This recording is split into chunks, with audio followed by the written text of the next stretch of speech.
E de acordo com um levantamento feito pela Fundação Oswaldo Cruz, o brasileiro consome em média 9,34 gramas de sal por dia. Mas qual o consumo ideal? Será que existe um consumo ideal do sal? Quem nos ajuda com esse assunto é a doutora Alcione Altini, que já está aqui comigo para falar sobre este tema que vez ou outra aparece aí nas reportagens, nos noticiários, porque o sal está ligado à hipertensão, né, doutora? Não só a hipertensão, as doenças cardiovasculares como um todo e as doenças renais. Então, o sal, ele tem uma importância aí no custo dessas doenças, que a gente chama doenças crônicas não transmissíveis. Então, a gente tem que ficar de olho. E essa pesquisa é uma pesquisa muito importante. Por que isso? Porque é a primeira vez no Brasil que a gente tem uma pesquisa onde é avaliado a quantidade de sal através da urina das pessoas. Legal isso? Por que isso? Porque através dessa pesquisa se desenvolve estratégias para combater esse aumento aí do sal, porque a quantidade ideal seria em torno de 5 gramas e o brasileiro está aí consumindo mais de 9 gramas por dia.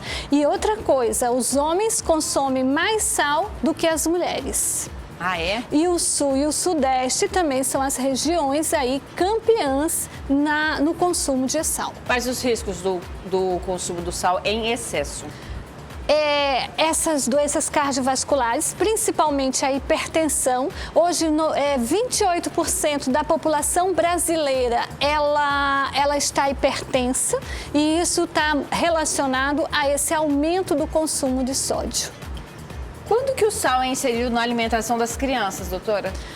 Olha, o sal deveria ser inserido depois de 1 ano de idade, né? Só que a gente introduz isso muito recente na criança.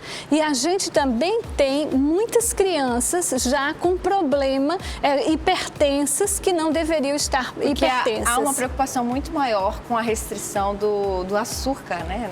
Na inserção da alimentação da criança.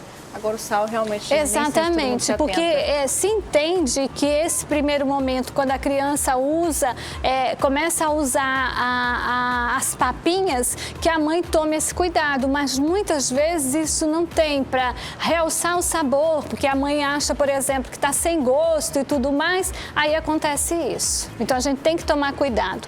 E outra coisa interessante, que a redução do sal é a estratégia mais efetiva e com custo barato para diminuir o risco das doenças crônicas não transmissíveis, que está aí as doenças cardiovasculares. Não é muito difícil de adaptar os sabores com relação a essa redução do sal, né, doutora? Outras ervas, outros tipos de temperos associados ali à sua alimentação, você não sente falta assim do sal, Não, se você assim incrementar, por exemplo, no sal de ervas, o que é o sal de ervas? É você fazer, na verdade, um mix de tempero e daí você vai estar adicionando. E isso é uma questão de hábito, por exemplo. Se você começa a reduzir, você vai se acostumando com essa redução e não sente falta. Nosso paladar aprende. Exatamente. E uma coisa importante são os produtos industrializados. A maior carga de sódio ainda vem desses produtos industrializados. Então, a gente tem que começar a cuidar, ver essa questão, por exemplo, da quantidade de produtos industrializados na mesa. Isso inclui os embutidos, isso inclui, por exemplo, salame, inclui até aqueles enlatados, tudo isso você tem que ver. E qual é a estratégia? Eu não posso comer isso? Não. Você vá lá no rótulo nutricional e compare um produto com o outro para ver qual é que tem a menor quantidade de sódio. A gente recebeu pergunta no nosso WhatsApp, queria que a doutora respondesse para o nosso telespectador, então, que fez a pergunta na tela. Olha só, oi meninas, bom dia. Estou assistindo o programa de Cuiabá pelo site. A minha pergunta é se o sal negro e rosa são realmente saudáveis. Robson Santos, de Cuiabá. O sal negro e o sal rosa, ele vai ter o quê? Ele tem uma quantidade menor de sódio e ele tem minerais importantes, enquanto que o sal branco já foi retirado isso. Então você tem uma quantidade aí maior de cálcio, às vezes maior de potássio, que você pode estar utilizando sim como uma opção do sal comum.